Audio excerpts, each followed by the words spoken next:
Hello, hello. Welcome, everyone. Happy Tuesday. Hope everyone is having a fantastic summer. I know it has finally hit. It is hot. It is 100 degrees here in Texas, projected to be 100 degrees for a while. No one likes that except HVAC people. So I know y'all can relate. We like terrible weather, but hope everyone is having a fantastic summer. Tell you what, let's just kick it off a little bit down in the chat. Maybe tell us what has been your favorite part of summer thus far. What do you got going on? Any fun vacations? I'll drop a picture, and I feel this is very appropriate since our spotlight guests are from Utah. My family and I did a little vacation in Utah. We went to Moab and we went side by side riding, and it was truly incredible. I'm like, this scenery, this is here on Earth in America.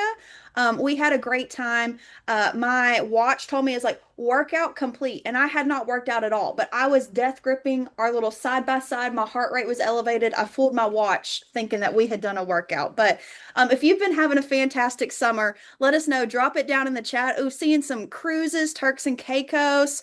Oh, new baby. That is a totally new experience. Love it, love it. So keep the chats coming with fun things happening this summer. But if you are new here to Lady Titans, welcome. This is the place to be, okay? This is your people, okay? So Lady Titans is a community of women in the trades, and we are here to network, to empower, to grow, and feed off of each other. And so we're so happy you're here. This is our spotlight series. So once a month, we will host a series just like this where we have a different speaker that can bring a topic on leadership, personal development, any other type of topic that might be super important to them or that they are the expert at. And today we have two contracting women. They're going to share their stories and a little bit more about them later. But we host our spotlight series every single month. And then also every single month, we host our Lady Titans Lounge, which is upcoming on August 12th. Okay, so if you haven't already registered for it, go to ladytitans.org where you can sign up to get all the calendar invites for our Lady Titans Lounge. So the lounge is completely unscripted. There is no agenda, there is no guest speakers. It is just like girlfriend coffee chat where you can say like, "Hey, has anybody ever done this?" or "Hey, I can't find the button inside a Service Titan to click. Where can I click that?" Or "Has anybody ever hired this type of position? Do you have an SOP? Do you have a job description?" And when I tell you we are solving all the world's problems, we are solving all the world's problems in the Lady Titans Lounge. So make sure that you are signed up for that. And on our next Spotlight series on August 18th, we will have Danielle Putman from the New Flat Rate, fantastic speaker on leadership, on operations, on pricing, and empowering your team. And so you guys will not want to miss that next Spotlight series on August 18th. And just a few more announcements before I get into the total star shining of the show today. If you have not seen already, Lady Titans has launched a circle community. I know, I'm so excited about this. I see Vicky clapping there. So if you don't know what Circle is an app, and it is another way for us to engage in conversations, like all those things that we just said of conversations happening in the lounge, what happened on our Facebook group. We're taking that to another platform. We'll still have all these things, but it's just another way to engage and interact with other ladies. So you can find engaging conversations with women across all the different trades. We can celebrate our wins and high fives of things going on. We'll also be talking about all of our upcoming events, networking opportunities. You'll get reminders for this Spotlight series and our lounge, plus lots of exclusive tools, resources, content, things like that. But a new feature that this is brand new to Lady Titans. So everything we've talked about thus far is completely free. We just want to be a resource and a community to women in the trades. But we are taking it up another level with a very minimal but a paid membership for Lady Titans. It's the first time we've ever done anything paid. But for just $10 a month or $100 for a year, our Lady Titans Plus membership will unlock exclusive benefits. We have specific chat channels for different topics, positions, things like that, to where you can really rub shoulders with people in your exact um, position or wherever you're at in your actual trade. So this $100 a year or just $10 a month will help us further our mission of Lady Titans to be able to bring more members, more visibility, and access to all of you guys. So I'll drop some chats or some links down in the chat. Everyone is available and able to join our Circle platform for free. But if you want access to a few of those specific group chats and channels, that is on our Lady Titans Plus, which is just $10 a month or $100 a year. Okay. And then one last announcement before I get right into it. We are so excited to announce our block party at Pantheon. Okay. So we had it last year. It was popping. It was the premier block party. Okay. Everyone was having such a good time. And so we're gonna do that again. Oops, I think I shared my whole screen. Hang on, I just want to share one little graphic with you guys. Um, we are doing a sweet shop social, and Synchrony has really come in clutch for us. They're going to be our presenting sponsor, helping us to put on a fantastic block party. So we're going to have all things sweets, desserts. We're going to have a dirty soda bar. We're going to have all the fun things for you guys to come network. And we're doing all this because community is sweet. And as we like to say in the South, we sometimes we just want to like hug your neck. Okay. So when we can see each other in person, and it's just so much funner and better than just doing it here on Zoom. So if you're going to be at Pantheon, opening party or opening night, October 5th from 6:30 to 9, Lady Titans will be hosting a block party. So make sure that you stop on by, and thank you, Synchrony, for being able to make it possible. So mark your calendars for that. We have a Facebook event going around for it. So make sure that you are doing that so you can see all the updates and things coming up for it. So I know I've given you guys lots of things, and I'm so excited to get right into it. So we have two guest speakers today, Katy Higgins and Carrie Kelsch, and they are two tremendous women who are making waves not only in their own individual companies, but in the world and doing just the greater good that needs to be done. And these two women are truly pioneering it, setting the example. And so just a little bit about them. Katy Higgins is the founder and owner of True Pros Heating and Air, an award-winning HVAC company based in Utah. With more than 20 years of industry experience, she leads with integrity, transparency, and a customer-first approach. Under her leadership, True Pros has earned Best of State Utah honors for 4 consecutive years. In 2025, True Pros also received recognition from City Weekly's Best of Utah, Standard Examiner's Best of Northern Utah, and the Davis Chamber of Commerce Small Business of the Year Award. Katy was additionally recognized among the 100 companies championing women. She is deeply committed to giving back to the community through her partnership with Make-A-Wish Utah. And joining her side by side here is Carrie Kelsch, the founder and CEO of A Plus Garage Doors, Utah's leading garage door service and installation company. With a passion for leadership, innovation, and building strong teams, she has helped grow the company into a trusted name serving customers across Utah and into Nevada. Carrie is known for creating a people-first culture centered on gratitude, accountability, and the A-plus way of doing business. She is passionate about elevating the garage door industry by investing in leadership development, mentorship, collaboration, and creating opportunities for the next generation of skilled trades professionals.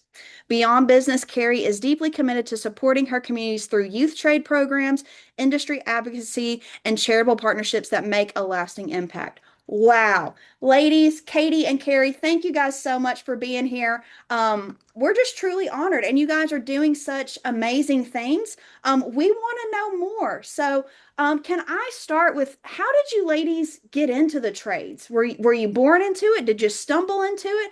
How did all of this come to be? I'll let Carrie go first. She's been here longer. Okay. Stumbled into it is a great word. So yeah, I did stumble into it about 21 years ago. I was a single mom and I was a mortgage broker.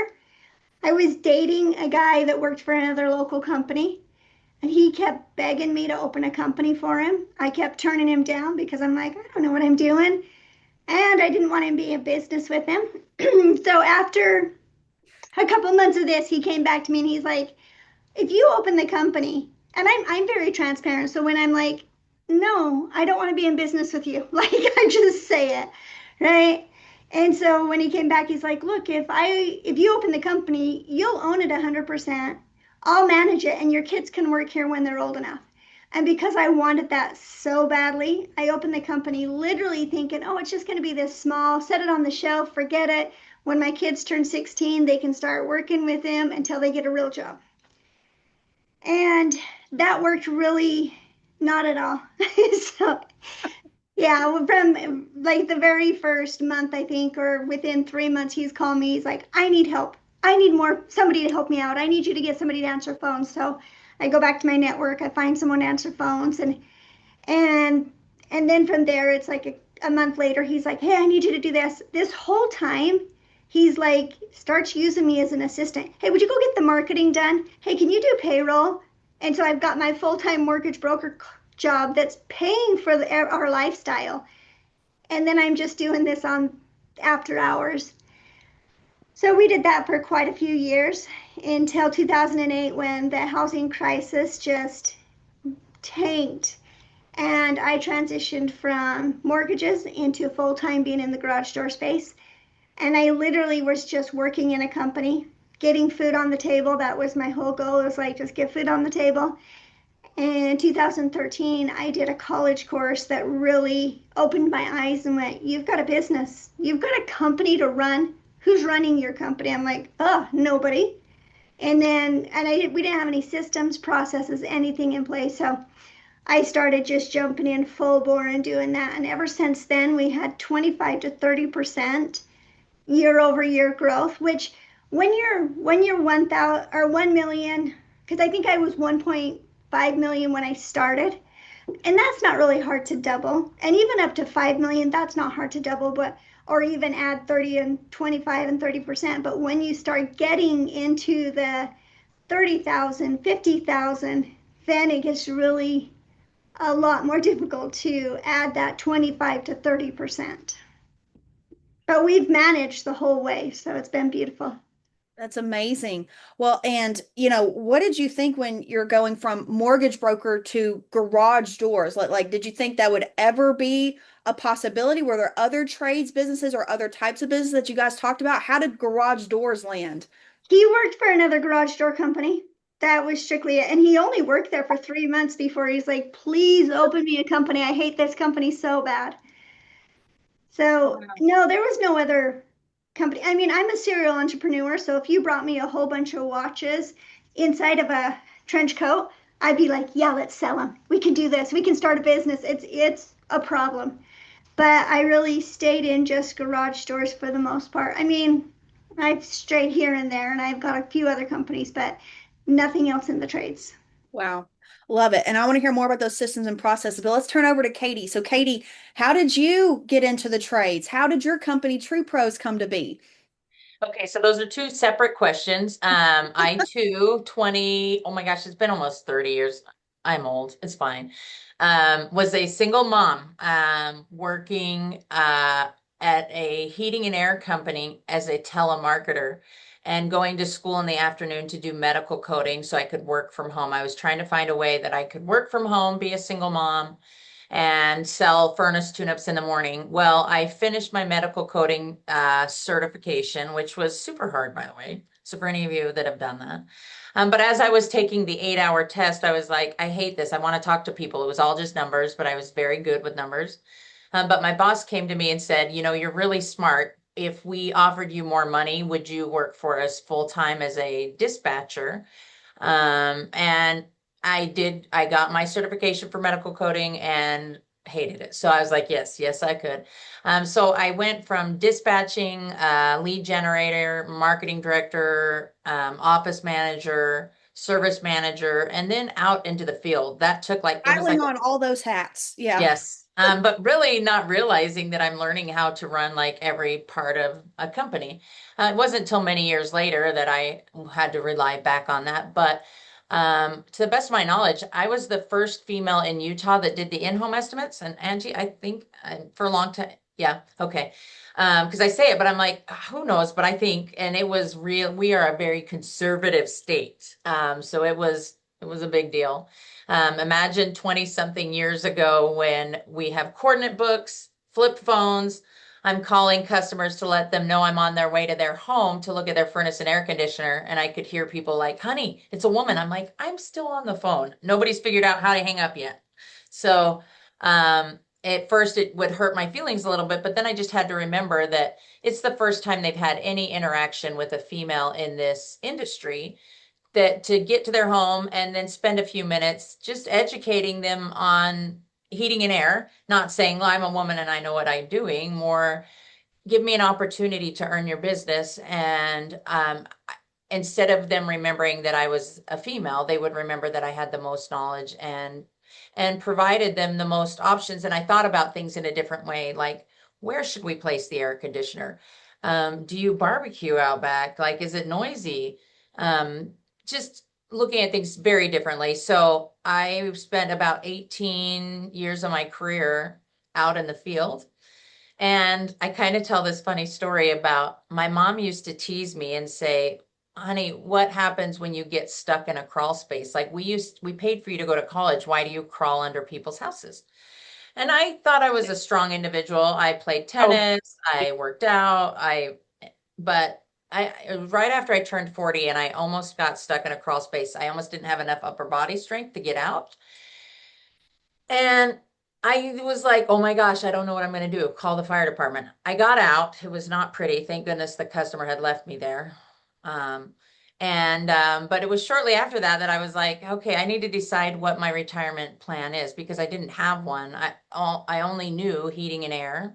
Um, and and that was pretty much it. So the next few years I spent working at a few different companies. I'd been at the same place for almost 18 years.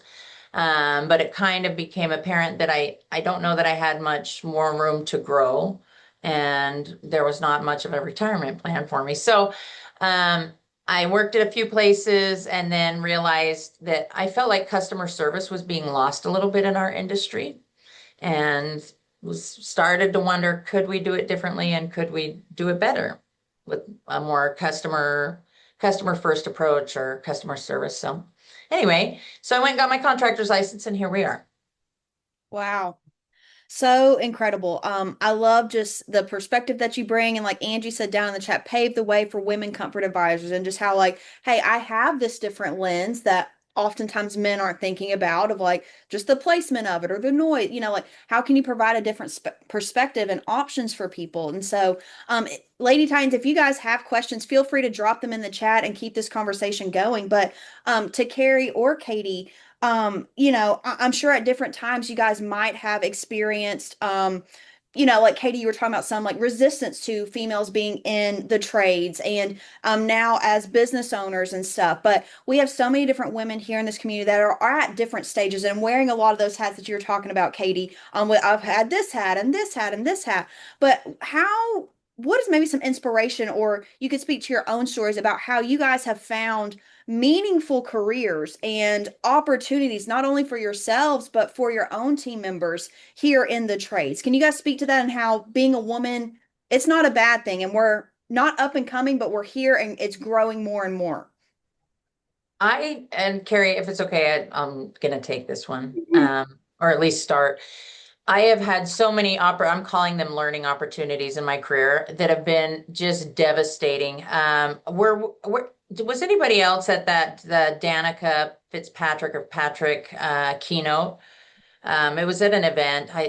Anyway, she just recently came and spoke, and she was a female race car driver. And I was so moved by what she had to say. She talked about how lonely her career was and that it wasn't appropriate for her to hang out with her pit crew. And I could identify with that so much. My whole career was so lonely. I would have given anything for a group like this, or women in HVACR, or to have Carrie down the street, who is now like literally a stone's throw away, and Erica and Angie, but to find you women and be able to connect with you, because it was so lonely and it was inappropriate for me to go hang out with the guys. There was a group of guys that would go to the bar every day after work, and it was suggested that if I wanted to fit in, maybe I go with them. Well, I tried that, and immediately they were like, hey, do you want to go out with me? I'm like, no, I just wanted to fit in. So I resonated so much with Danica's talk because I'm like, how many times as women are we either forced to try to fit in or we just flat out don't and just treat it differently? So for me, it was a super lonely career. So I'm feeling like this huge responsibility, being as visible as I am, as I'm sure like all of you, being a like a pillar of light or a place for other women to feel safe to ask questions, to be their friend, um, and to make it not so lonely. Because man, it was lonely. Mm. No. Carrie, anything you'd add from your point of view?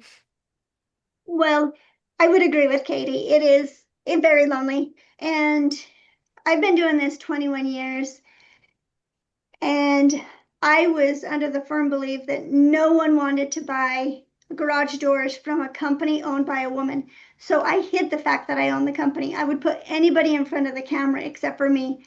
And I just kept like pushing other people, and I would sit in the background doing all the systems processes, learning QuickBooks, just like running the company in the background while I'm having somebody else present and act like they ran or own the company.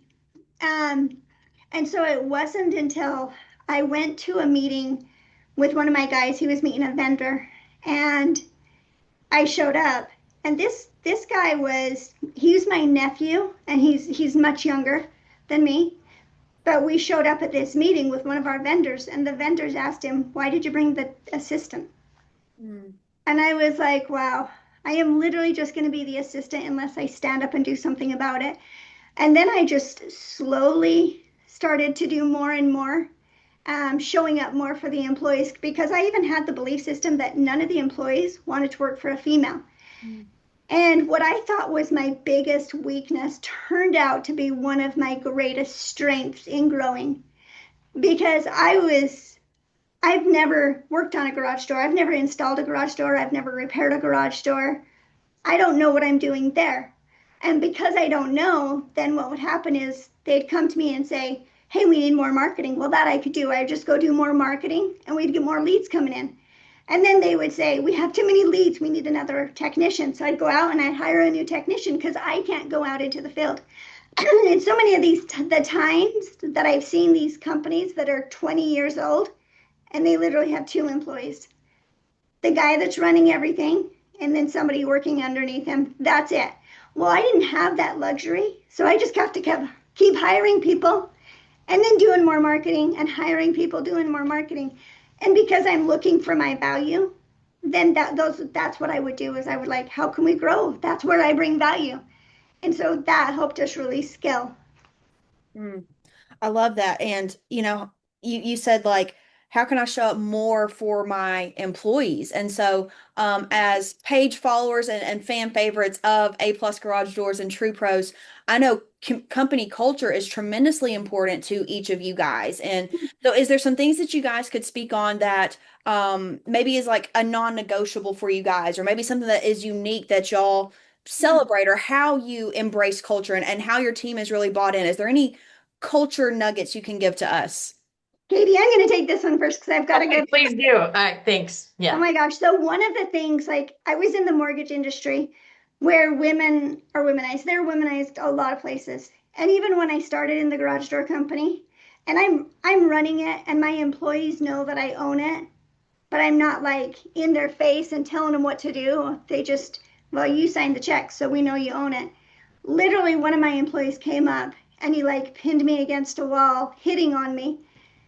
And I was like, this is so uncomfortable.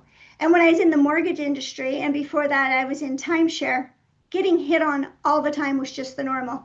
And like, hey, if you're willing to just stay the night with me, I'm sure we could get you a raise. That kind of stuff happened all the time. So we have a zero tolerance for that. Like, and when I say zero tolerance, I've fired like some really high positions. I don't even give them a warning. They walk in, they do something inappropriate, and my staff is like, "Oh, I felt a little." I'm like, "Nope, we get rid of it. We don't tolerate it at all." So that's something that we've stuck to because I already know what that feels like, and nobody should ever have to feel like oh, I just got to tolerate this. That's just how guys are. They're just gonna, show me inappropriate pictures, and they're just gonna say inappropriate things. Nope, they're not. They're not in this company anymore. Yeah, not all guys, and they're not in this company. Yeah. Yeah. Yeah. Well, I love that non-negotiable and how you've stuck to it. Like that's something that's a true core value and core belief for you, and like you're unwavering on it. I love that. Katie, are there any culture things that you guys do maybe a Yes. little bit different? Yeah, tell us about it. Our Tuesday morning meeting, non-negotiable. It costs, I'm like, sometimes I'm like doing the math and like it's 100 and whatever it is here. It's unbearable heat. We are all low on energy and but we do this Tuesday morning meeting where yesterday I thought, man, maybe I should cancel it. And I'm so glad that I didn't because I forget that filling our cup is the most important thing that we do, which is it's the one time a week where we all get together and we look each other in the eye and remember that no job is more important than the other job. And so I will always say that we are spokes on a wheel and there's not one job that's more important, which is answering the phones is the most important thing we do. Scheduling the job is the most important thing we do. Making the phones ring is the most important thing we do. Selling the job, servicing, install, messing it up. So we have warranty calls. Like every single thing is the most important thing. And everybody's job is really hard. We do this nomination each week for True Pro of the month, and we're nominating each other based on our 5 core values, which are growth and opportunity, integrity, excellence in every detail, customer approach, and teamwork. And so if we see somebody taking out the trash for the neighbor, we'll say that's customer approach. Like, oh, I saw Garrett taking out the trash. And your name goes in a bucket. And once a month, we draw for the True Pro of the month. And that you get to this belt. I totally stole this from Carrie's shop. So I would suggest find somebody you want to be like and go to their shop over and over and over again. Um, and so we have this belt that we make somebody wear for a month, but we always give some cool gift. And it's something like that you'd never really buy for yourself. Like I think this week was or last month was a paddle board. It was like $300 from Costco, but sometimes we'll get stuff from Samsung, like a TV or whatever, but it's stuff like you want, but you just don't want to buy for yourself. So like that's just our non-negotiable. We're just reminding, so everyone knows what the core values are because they're wanting to nominate each other. And every week it's probably like a 15-minute portion. And I was like, okay, dudes, we're cool. We got it. Everybody's awesome. But I'm thankful that because we really needed it this week. So Well, glad we no, did. I mean, that's so true. And like that can be like pouring into ourselves, and like you said, like filling up our own cup. That can be the first thing to go. Like again, we're busy, we got calls on the board, like we gotta go. But like I gotta tell you what Carrie came and did at our shop. I want Okay, to so hear I always do, sorry. Okay, I always do like, hey, nominate each other. Well, Carrie came and spoke at our shop and she was like, that's great, but I want you to nominate yourself. Like, tell me like brag on yourself for a little bit because everybody's good at like pointing out other people. It was so good. it. I'm gonna cry. I'm gonna cry anyway. It doesn't matter. But it was like really holding up the mirrors for some of these people, and people were going through some stuff that I wouldn't have known had Carrie not asked the question. Like, what's something that you're doing or that you're going through right now? And she's like, and I've got real cash, not just True Pro bucks. So it was amazing. So if you guys haven't done that for your team, you should. That is so interesting. It was And so I think cool. especially us as women, we can be again the last to fill up our own cup or to give ourselves credit for all the things that we're doing, and we're quick to give praise. But yeah, looking at ourselves, Carrie, how did that exercise come to be, or how what was that eye-opening thing of? I'm sure you're doing it with your own team, but then to bring it to Katie's team too. So that, oddly enough, is not something I've ever done with my own team. Oh, okay. I was, Katie asked me to go speak to her team to motivate them. And I'm like, what am I going to motivate these guys about? I have no idea. And so I'm like, you know what? I'll just put a whole bunch of 20s in my pocket. And if I get stumped, I'll just start giving out cash. Like it's my backup plan. Everybody loves somebody that's giving them cash, right? I've learned a lot of stuff from Oprah. So I I show up and I'm talking to or I'm sitting through their event and Katie's like having them shout out other people. I'm like, I love that. In fact, Katie, just so you know, I have done that since. Oh, good. Them shout out each other and give them a gift, and it's been fun. But at this sitting at her event, I'm watching them shout out each other, and I started thinking like it is so easy to shout out others. I wonder how many of them are doing things behind the scene that nobody's ever seen or noticed, and they don't want to be like, hey, just so you know, I'm doing this, because they're all about teamwork. So as I'm talking to them, I just like pull out some money. I'm like, I loved that and it was so inspiring, but let's flip it to you shout out yourself. And it takes a little bit for them to get going because they're like, and a lot of people will try this. I've done it on my team since. They'll try this. Well, me and this guy. I'm like, no, no, no. And I stop them. I'm like, you can't shout out this guy. You got to just shout out yourself. Well, he was with me. I'm like, then he can shout out himself. You got to shout out just you. You've got to just brag on yourself. And so, but when I was at Katie's, literally one of her team was bragging on herself and she just started crying because I think for the first time she's like, oh my gosh, I give so much and I get a share that you guys are seeing how much I do. It was Mhm. just so beautiful. And then how much she like loved the company. And it was fun to watch him do this. So then I took it back to my team and I did the same thing. Like I had them all shout out each other, and then I gave away a gift, and then I pulled out some cash, and I'm like, here you go. If you're going to shout out yourself or brag on yourself for something that you feel like nobody sees that you do this, then go ahead and do that. And it was good for my managers to see too, because my manager's like, oh my gosh, I didn't realize she was doing that, or I didn't realize he was doing that. So it's been fun. I love that. I've never thought of that, but like, guess what? First thing Lemon Tea is gonna be implementing is that, like, that's so interesting. And then, like, I think it can probably also help people to rise and be like, have I exhibited our core values this week? Like, have I done anything that is shout out worthy to where I think plenty of them are, and they need that confidence to be able to speak about it. But like, if there's some that aren't, like, providing that opportunity to help them rise and self-reflect to do that. I love that so much. Um, well, I think in you guys being very intentional to build up each of your team members as better humans, better people, it builds ultimately a stronger company. But I think you guys have also been very intentional to transition that beyond just your own people and your own company and doing greater good out in the community. And so you guys have been making tremendous waves. If you're on social media, I'm sure you've seen some stuff around the Make-A-Wish, but I think there's other things too. And so can you guys kind of start about like when did you guys start to give priority and initiative to giving back and in encouraging your team members to give back? Like, has it always been there, or was there a time that's like, okay, we need to do more in this way? Can you guys speak to that? Katie's got to take this one because she started this whole movement and she introduced me to this Cool. beautiful thing.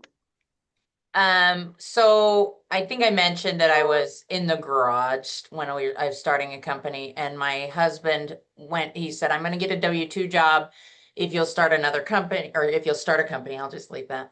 And I was just not in a position or place to want to do much of anything, but he was like, I will figure out the logistics, but we've got to make sure that we donate. We originally have an idea of that we were going to put a QR code on everybody's van, and it was going to be to a foundation or charity of their choosing, because there's so many things out there for like veterans, for and we like the big ones, the breast cancer awareness, autism, Down syndrome, all this stuff. Well, my husband was like, can we please go tour Make-A-Wish Utah? We had a special needs daughter that 20 years ago, she got her very own Make-A-Wish from Make-A-Wish Utah. And I went and toured the building by myself because I was pretty adamant that we didn't have anything to share, because we didn't. We didn't have anything. Like sometimes people talk about the truck and trailer. We're so smart starting a heating and air company. No, we owned a truck and could afford a trailer that was $3,500. There was nothing smart about it. It was all that we had. But I went and toured the building by myself, and at the end, I was like, okay, sell the house, give them everything we have, because we didn't have anything. So I didn't want my husband to be right either. I was mad about that. So I was like, well, we could maybe donate $25 an install. And any of you that work in heating and air, I mean, the equipment is several $1,000s. So this like $25 is almost hilarious. And he's like, you can do better than that. I'm like, no, I'm not. But I didn't really think that it would go anywhere or do anything. And in that first year, we didn't know the volume that we do or understand what that could do. We were able to raise enough money to fund 2 family wishes. And that meant that we could do a corporate reveal. And our first child that we were able to tell them that on behalf of Make-A-Wish Utah that True Pros is letting them or is announcing that their dream or wish is coming true. And this little gal, Emma, her wish was to go to Disney World. So anyway, that was so fun. So in year 1, we'd raised enough for 2 wishes. And in year 2, which was just last year, we had raised enough for 4 wishes. Well, gosh, there's so much. So, and Carrie and I had began a friendship that was so much more than just a friendship. We've had a lot of similar things in our life and a lot of trials and a lot of perseverance. And some of it we choose to talk about and some of we don't. But I think for me, it's made me who I am today. And so my little stepdaughter, my daughter, Seattle, is for sure the reason that we started our Make-A-Wish Utah proclamation. And she's going to be the reason that we finish it. So last year, we knew that Seattle wasn't feeling, we knew that her disease was progressing. And Carrie she had lost a daughter a few years before. And we went on a double date with Carrie and Ryan and my husband and I, and we talked a lot about like, what does it look like at the end? And there's so many questions and unknowns, and nothing can prepare you for that. But having somebody so close that I knew had been through what we were inevitably going to go through. So for those of you that don't know, Seattle passed away almost 4 weeks ago today. But having a friend that had already been through that to help prepare and guide us.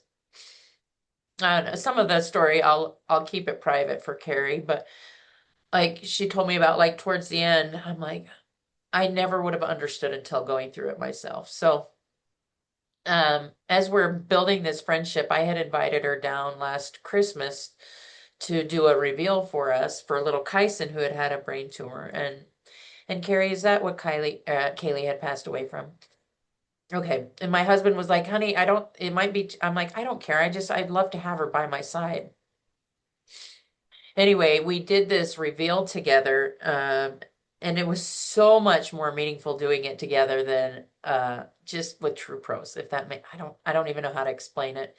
But some other friends, Jen and Sarah, had come out, and then Power of the Nation came and videoed it, and it made it this most meaningful experience.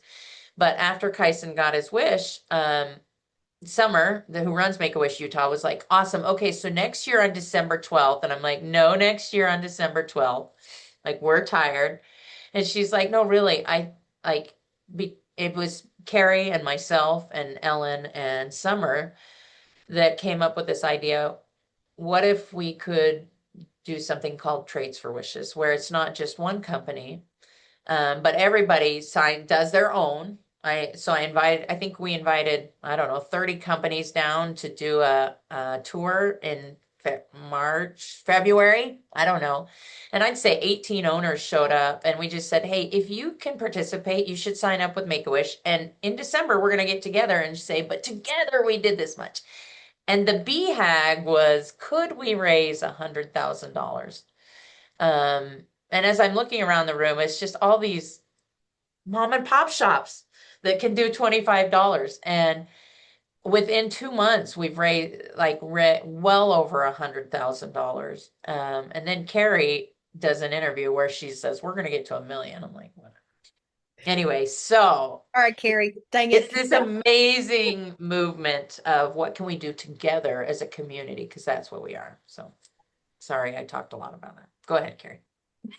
So she's right. I missed the memo that it was just 100,000. I'm like, Just add extra zero. So yeah, I'm just like, what is really a number that if everybody in Utah, all the trades in Utah committed just a little bit, what does that number look like? And I'm like, I really believe we could hit 1 million. Yeah, it's a hefty goal, but I believe we could do it. And Katie's like, Carrie, you accidentally misspoke. And I'm like, Katie, we've already hit 100,000. Like 1 million was just that was in 1 month. We just need to get some traction here. We need to get other people or other companies seeing this and wanting to join us just because of like let Utah trades flex for a bit and show what we can do together. I mean, hell, we're the ones building all the communities. Like, let's flex and bring everybody together. So that's now the goal. And actually, this Saturday, I'm now doing my Make a Wish reveal for our little boy, and we're going to the local Bees game, which is the local baseball game. And he's going to throw out the first pitch. And after he throws out the first pitch, then we're going to announce that we are granting his wish. So, and he wishes to go to a little hotel off of an island called Atlantis, where you can do this water park under the ocean. It's pretty cool. So, and then at the end of this month, I'm heading down to Vegas because we have a Make a Wish child down there also. Now they're not part of Trades for Wishes because Trades for Wishes is just Utah. So this is just Make a Wish in Las Vegas or in Nevada. And that little boy, such a sweet little boy, also has a brain tumor, which again is what my daughter passed away from. So it's to me, it's such a meaningful thing to be able to give back to these kids. And I also, I don't think I've talked about this in a lot of podcasts or anything, but when I was 11, I was diagnosed with cancer. So I had thyroid cancer. And my parents, just 5 years or 6 years earlier, they lost my older sister to leukemia. And so they didn't want to go down the medical route. They were afraid of doctors because they're like, doctors are just guinea pig. They use your child as a guinea pig. And so they were really had this persona of what a doctor does. And it was one of those cases where I went from age 11 to age 13 and the state got involved. The state was planning on taking me away to go get the surgery done. And they finally were like, okay, let's just do the surgery so that you don't have to go through the trial. Like my dad was preparing me for the trial. That's how close it got. And then he's like, I can't do this to my daughter. Let's just go have the surgery. So they went and did the surgery. And it was literally the cancer spread from my thyroid from ear to ear down into my lungs, all over my voice box and my vocal cords. And they were scraping it. And what was supposed to be just like a 3 to 4 hour surgery ended up to being like a 10-hour surgery. So it was quite intense. And they said, I was told later, they said, we never tell children this, but it was stage 4. It was so bad. But at that time, I know what these kids go through, like having to do treatment and having to do like, you got to do your homework from the couch and you're missing all the school and you can't be around your friends. You can't go outside and play. Like, I know what that feels like.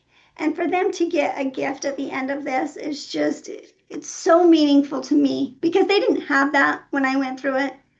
So it just means so much to me that it's just come full circle and I can give back. So much so, I've got to tell you this story. Just yesterday, my doctor that did the surgery, that is like this incredible surgeon, and he's a specialist. He's since retired, still lives in Utah, but he goes around and still like, he'll go to the third world country and do a whole bunch of surgeries there. And he just reached out to me. He called my office and reached out. He's like, I just want to reconnect. I love what you're doing. And that was like, 20 plus years ago. Well, more than 20, it's going to be like 30 plus years ago. And I was like, wow, this is amazing that you would still think of me. But he's like seeing what I'm doing and he's like, this is amazing. And I can't believe you lived. So, wow. Some of you are asking on the chats, like, how do you participate or what can you do? And the answer is you'll all have local chapters. if you have a desire to join our Trades for Wishes in Utah, because like what's Carrie and I went to a mastermind event a week ago, and the people in this room, some of them are doing 100,000 in a year in revenue. They don't have a CRM. That some of them are doing a couple of millions, and it's very, very clear that we're in everybody's in different spots. Um, and then you've got the carries and like it's so you've got a little bit of everything. So it doesn't have to be some grand gesture. On my website is a thermometer on like you could donate to ours. And I actually think there's a link to donate to the Make-A-Wish Utah, that if you want to come join us December 12th, and I hope I'm not speaking out of turn, come to Utah and come. I think we're either going to do it at the zoo or the Maverick Center or something. But the idea is that we're going to have all the vehicles from all the companies that participated and get some drone footage of that, because that is the statement, is it is a community of people that are not only powering and fixing Utah, but we've come together for one common goal, and we're together. We're not competitors, we're coworkers. And like for me, like that's the big vision, is like showing that we are working together. So I don't like whether or not you do your own chapter, which would be amazing. When they first told me, I think it was like the cost of a wish. Like, what is it? Well, it goes into a fund and each chapter is different. I think this year it's close to 6,500. Like, there is no way I would have been able to wrap my head around that, but I could wrap my head around $25 or buying the pizza for somebody's wish or whatever it may be.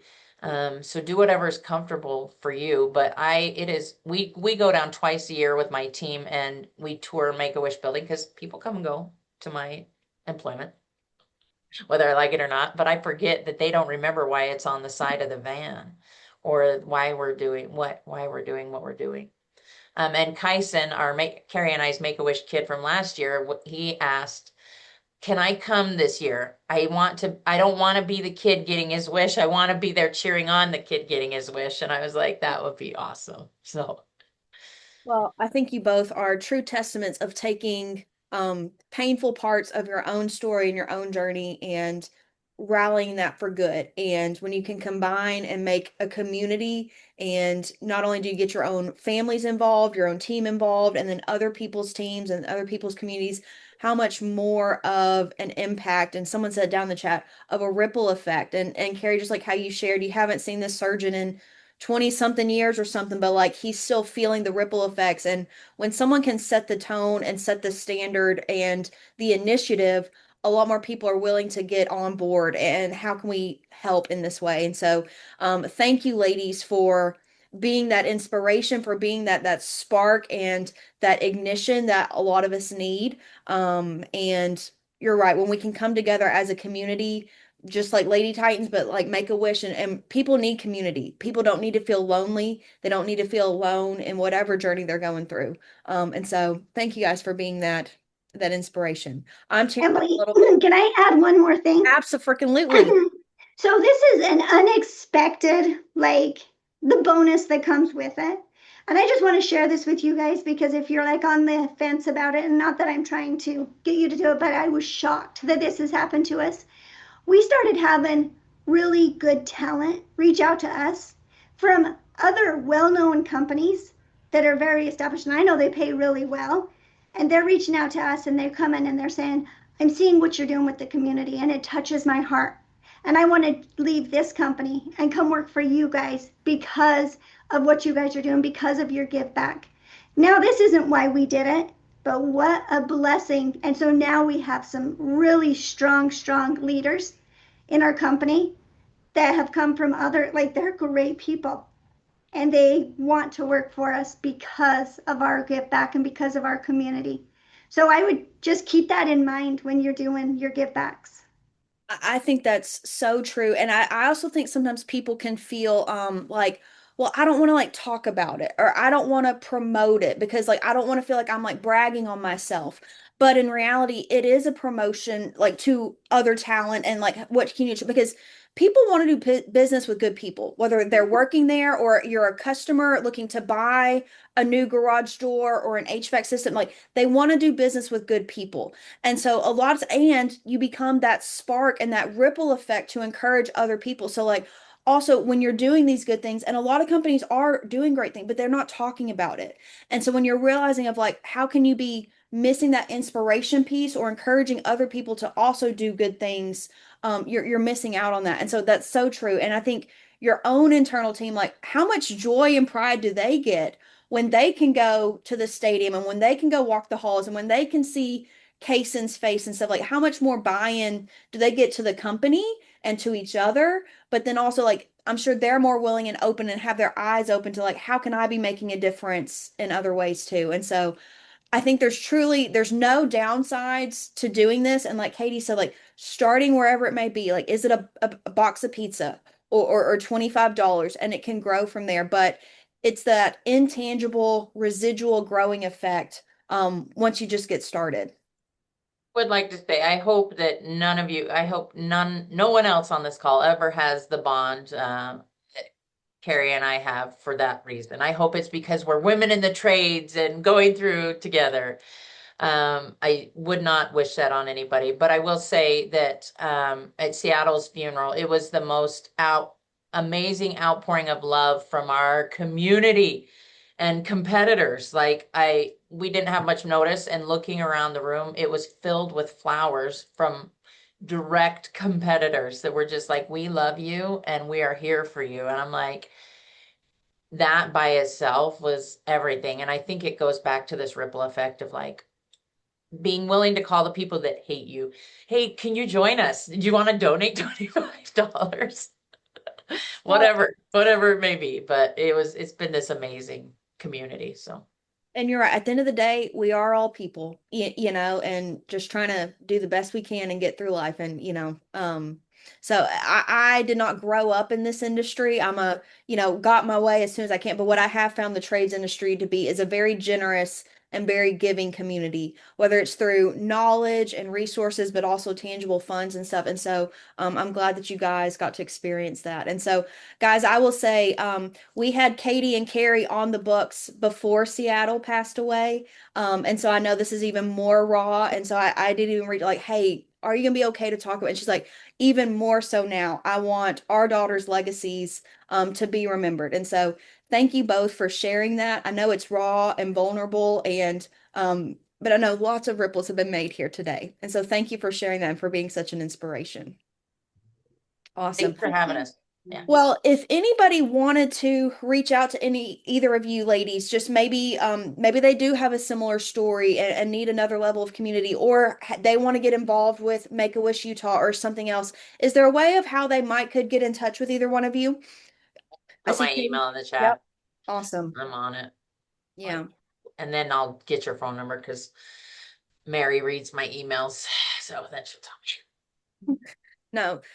So there's their emails if you guys want to connect even further or find a way of how you can, step up your community support game and what you're doing. So guys, thank you so much for being here. I will drop down in the chat below just signing up for our Circle platform. Again, Lady Titans has a very free community. This is a part of that. But if you want to kind of take it to the next level, you can step up to our Lady Titans Plus membership, where you can get into more specified circles and really talk the ins and outs. It's only $10 a month. But we will see you guys next month on August 12th for our Lady Titans Lounge, and then August 18th for our Spotlight series with Danielle Putnam. So, Katy and Carrie, thank you guys so much for being here.